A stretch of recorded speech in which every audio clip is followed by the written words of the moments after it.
Hey everyone, I'm back again this week with another book review or book preview.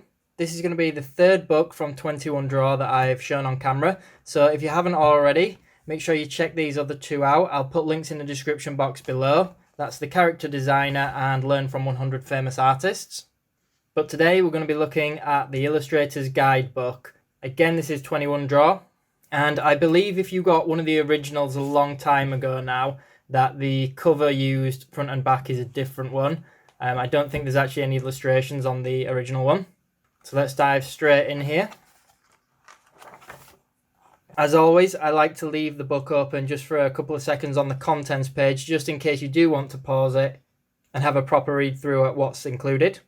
And also there is a list of artists, I assume, that are included in the book here. A lot of you guys will probably recognize a lot of these, some really well-known ones on here.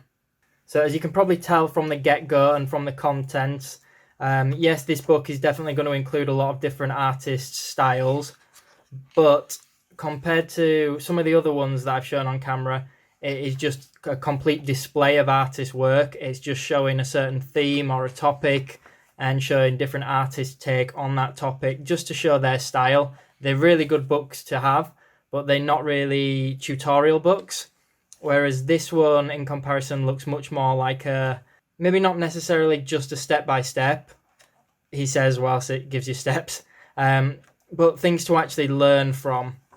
So you'll be able to learn lots from all of these books, especially when developing your own style.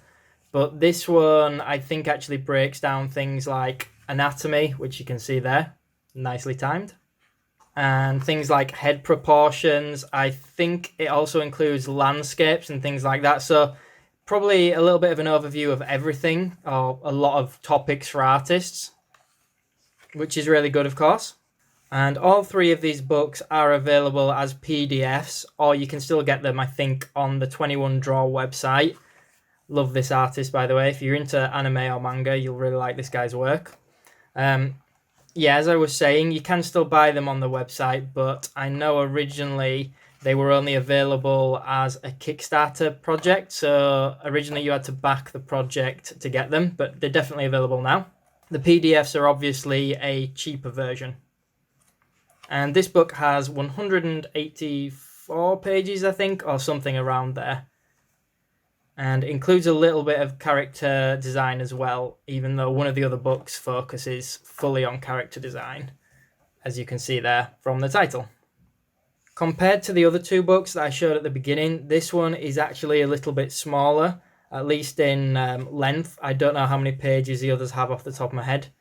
Again, this artist I always think is really good. I think that's Charlie Bowater. So I'm actually gone back a few pages to show the process that she's used here. I don't want to give, a single artist's work away, but I just wanted to show what this book actually includes, showing you how they pretty much create things from start to finish. In this character, I think that she shows different designs, different methods, probably adds color with multiply layers and such like that. If you work digital, you will know what I'm talking about. So as well as covering probably all the basics, it does have a range of topics like, creating a superhero as this one. So there's some quite cool themes to it. With it having a lot of different artists as well, it's quite interesting to see a different take on each one. And you can definitely see the differences in style on them all as well.